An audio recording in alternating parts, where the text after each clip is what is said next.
میرے واجب الاحترام معزز حاضرین، اللہ رب العزت کا لاکھا احسان ہے کہ اس نے ہمیں زندگی میں پھر رمضان المبارک کا بابرکت مہینہ عطا فرمایا۔ رمضان المبارک کا یہ پہلا جمعہ ہے۔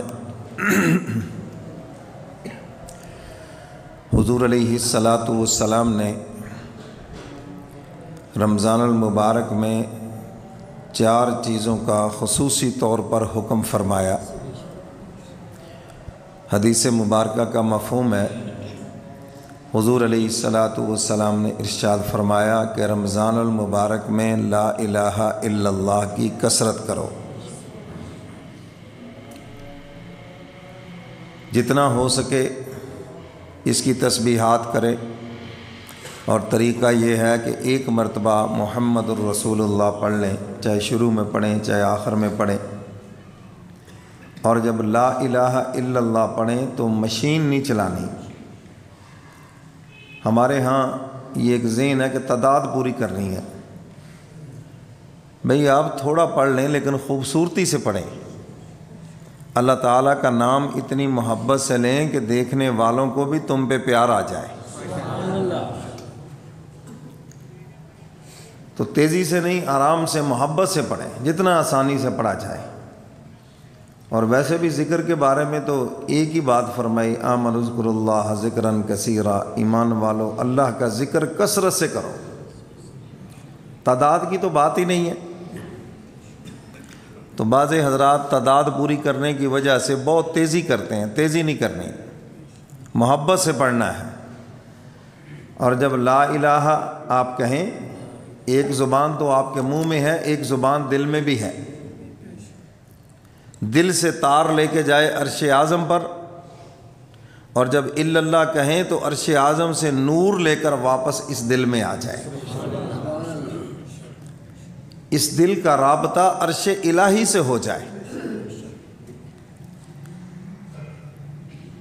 اس میں کوئی شک نہیں، جیسے بھی آپ پڑھیں گے ثواب تو ملے گا، لیکن حقیقی روح اس وقت ملے گی جب آپ اس طریقے سے پڑھیں گے، اس تصور سے پڑھیں گے کہ ایک زبان میرے منہ میں ہے اور ایک زبان میرے دل میں ہے۔ اسی کو کہتے ہیں قلب کا جاری ہونا، کہ دل سے بھی اللہ کا ذکر ہو، یہ نہ ہو کہ دل میں اور خیالات پک رہے ہوں، شام کو کدھر جانا ہے جی، افطاری کدھر ہے جی، کیا کرنا ہے جی۔ تو اس کا مطلب یہ ہے کہ دل کی زبان سے آپ ذکر نہیں کر رہے، صرف زبان سے کر رہے ہیں۔ تو دل کے اندر کوئی کسی قسم کے خیالات نہ ہوں، بلکہ دل کے اندر بھی ذکر ہو، اور تصور یہ ہو میرے دل سے ایک تار عرش اعظم پہ گئی ہے، لا الہ لا الہ، یہ تار گئی عرش اعظم پر، اور الا اللہ عرش اعظم سے نور لے کر واپس دل میں آئی ہے۔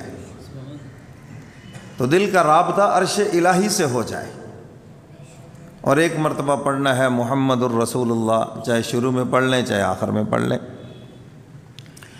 تو دوسرا ذکر حضور علیہ الصلاۃ والسلام نے ارشاد فرمایا، استغفار کثرت سے کرو۔ قرآن کریم سے رب اغفر ورحم وانت خیر الراحمین، اور احادیث مبارکہ سے مختلف استغفار ہیں، استغفر اللہ ربی من کل ذنب واتوب الیہ، استغفر اللہ الذی لا الہ الا هو الحی القیوم واتوب الیہ۔ کثرت سے پڑھیں، تسبیحات کر لیں، 4 کر لیں، 2 کر لیں۔ رمضان میں روٹین سے زیادہ استغفار کریں۔ استغفار بذات خود ایک عبادت ہے۔ اب یہ نہ سمجھے کہ استغفار کا معنی ہے کہ صرف توبہ کرنا، معافی مانگنا، نہیں، یہ بذات خود عبادت ہے۔ اور جو بندہ استغفار میں لگا رہتا ہے، حق تعالی اس کا نام تائبین میں داخل فرما دیتے ہیں۔ حضرت تھانوی رحمۃ اللہ علیہ فرماتے ہیں نا، چلو کاملین میں نہ صحیح، تائبین میں ہی صحیح، اور جو تائبین توبہ کرنے والے ہیں، حق تعالیٰ فرماتے یحب التوابین، توبہ کرنے والوں سے تو میں پیار کرتا ہوں۔ اور جن سے حق تعالیٰ پیار فرمائے اس کے لیے تو آخرت کی منزلیں ساری آسان ہو گئی۔ تو اس لیے استغفار کی کثرت کرے۔ اور تیسرے نمبر پر ارشاد فرمایا کہ جنت کا سوال بھی کثرت سے کریں، کیونکہ رمضان کا مہینہ آتا ہے، جنت کے دروازے کھول دیے گئے، ہر روز جنت سجائی جاتی ہے اور روزہ داروں کو پکارتی ہے جنت۔ کیا وہ خوش نصیب ہے جو اس کے مہمان بنیں گے، اللہ ہم سب کو بنائے۔ تو چوتھے نمبر پر ارشاد فرمایا کہ جہنم سے پناہ مانگے، یا اللہ مجھے جہنم سے بچا دیجیے۔ اور رمضان کے مہینے میں جہنم کے دروازے بند ہیں، رمضان کے مہینے میں جو فوت ہوگا بغیر حساب کتاب کے جائے گا سیدھا جنت کے اندر۔ شرط یہ ہے کہ ایمان ہو، غیر مسلم کے لیے نہیں ہے۔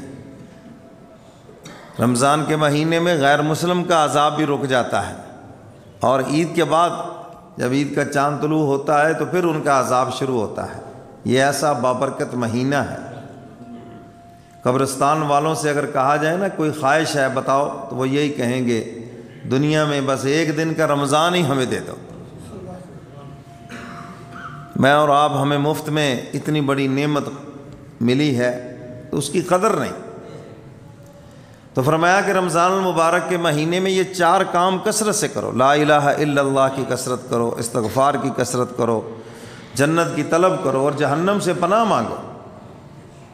اور حدیث مبارکہ کا مفہوم ہے جہاں بھی کوئی نیک مجلس ہوتی ہے، جمعہ کا اجتماع ہے، درس حدیث ہے، درس قرآن ہے، کوئی بھی بیان ہے، کسی طرح کی بھی مجلس ہے، وہاں پر اللہ تعالیٰ کی عظمت، اس کی شان بیان ہوتی ہے، کوئی دینی گفتگو ہوتی ہے تو حق تعالیٰ ملائکہ سے پوچھتے ہیں باوجود سب کچھ جاننے کے کہاں سے آیا ہو؟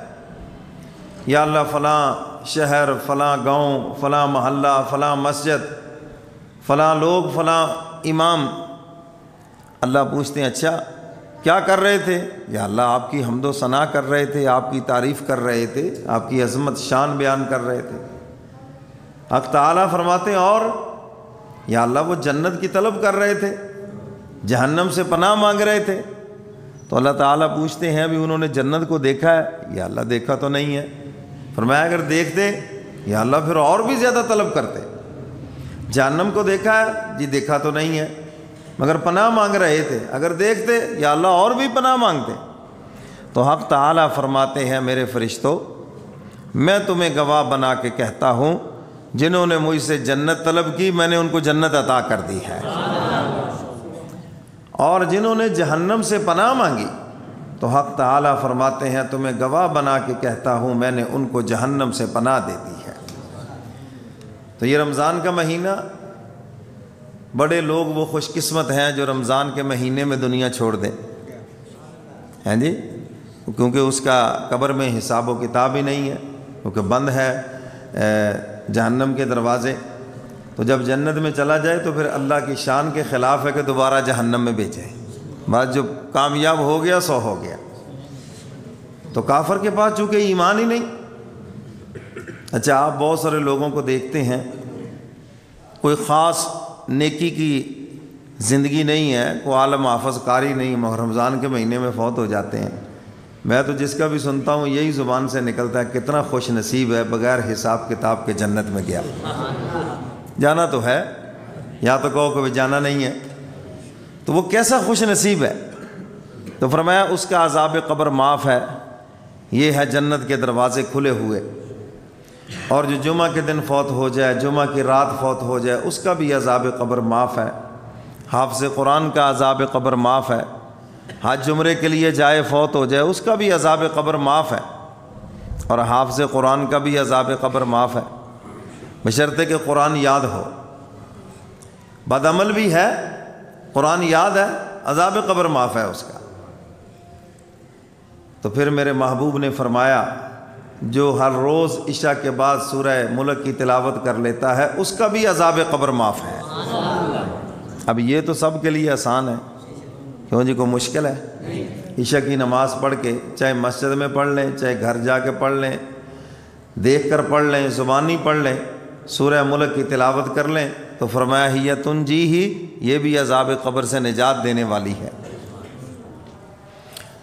سیدنا عثمان غنی رضی اللہ تعالیٰ عنہ فرمایا کرتے تھے آخرت کی منزلوں میں سے پہلی منزل قبر ہے، اور فرمایا یہاں انسان نے تنہا جانا ہے، اور جو اس منزل میں کامیاب ہو گیا اللہ کی رحمت سے امید ہے کہ اگلی منزلوں میں بھی کامیاب ہو جائے گا۔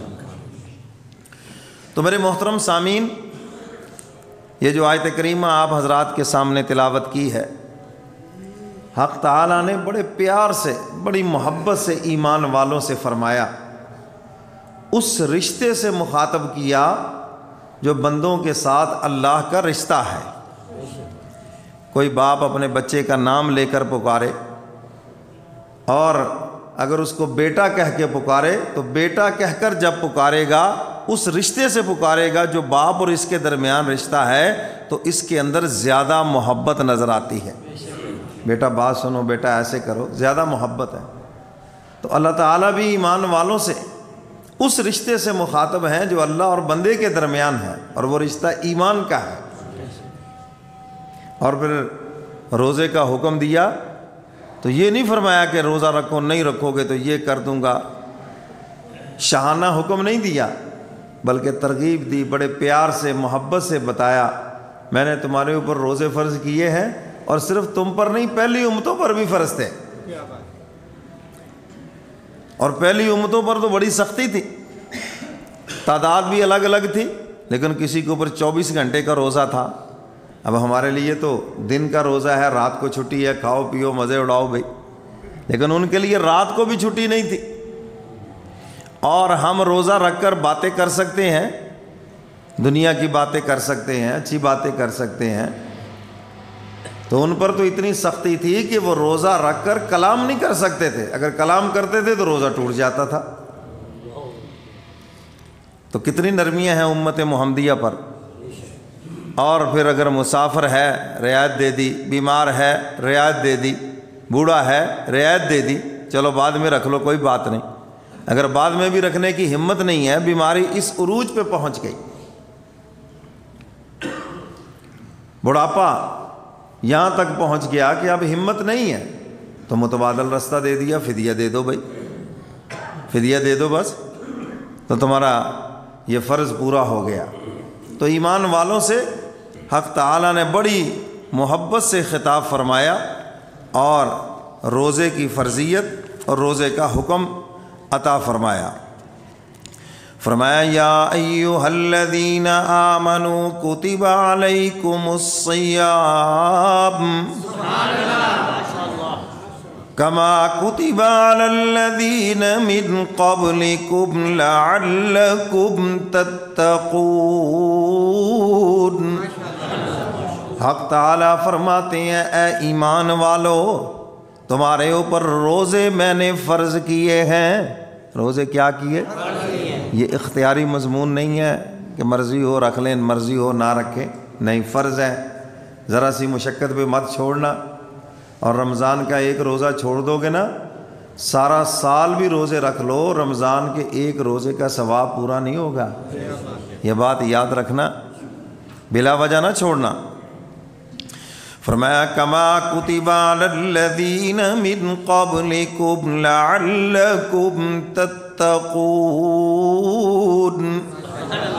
حق تعالیٰ فرماتے ہیں یہ روزے ہم نے پہلی امتوں پر بھی فرض کیے تھے، ان پر بھی فرض کیے اور تمہارے اوپر بھی فرض کیے۔ اور آگے فرمایا کہ روزے کی فرضیت کا مقصد کیا ہے؟ آپ کہتے ہیں نا جی کیا حکمت ہے اس میں؟ فرمایا لعلکم تتقون۔ حق تعالیٰ فرماتے ہیں روزے اس لیے فرض کیے تاکہ ہم تمہیں اپنا دوست بنا لیں، ہم تمہارے سروں کے اوپر اپنی دوستی کا تاج سجا دیں۔ ان اولیاءہ الا المتقون۔ حق تعالیٰ فرماتے ہیں کہ متقین صرف میرے دوست ہیں، جو تقوی کی زندگی اختیار کرتے ہیں نا، لعلکم تتقون۔ ہاں، تقوی کی زندگی اختیار کرو۔ فرمایا یہ جو تقوی کی زندگی اختیار کرتے ہیں یہی اللہ کے دوست ہیں۔ یہ تو ہم نے خود ہی پہچان بنا دی، جو ننگ دڑنگ ہو یہ اللہ لوگ ہے جی، بے وقوف ہو، جو پاگل ہو، کپڑے اتار کے پھرتا ہو، کیا کہتے ہیں یہ کیا ہے جی؟ پہنچی ہوئی ہستی ہے، پہنچی ہوئی سرکار ہے۔ کہاں پہنچ گئی ہے؟ کیوں جی ایسے ہے یہ؟ پہنچی ہوئی ہستی ہے، کہیں جہنم میں تو نہیں پہنچ گئی؟ عجیب لوگ ہیں ہم۔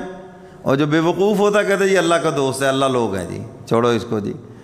اچھا تمہارے، اگر میں کہوں تمہارے جتنے دوست ہیں سارے کے سارے بے وقوف ہیں، پاگل ہیں، تو آپ کو غصہ آئے گا نا؟ ہے ناراض ہوں گے نا آپ، یار میرے دوستوں کو آپ پاگل کہہ رہے ہیں، میرے دوستوں میں تو فلاں آفیسر ہے، فلاں میرے دوستوں میں جناب بزنس مین ہے، تو آپ میرے سارے دوستوں کو پاگل کہہ رہے ہیں، آپ کو غصہ آئے گا نا؟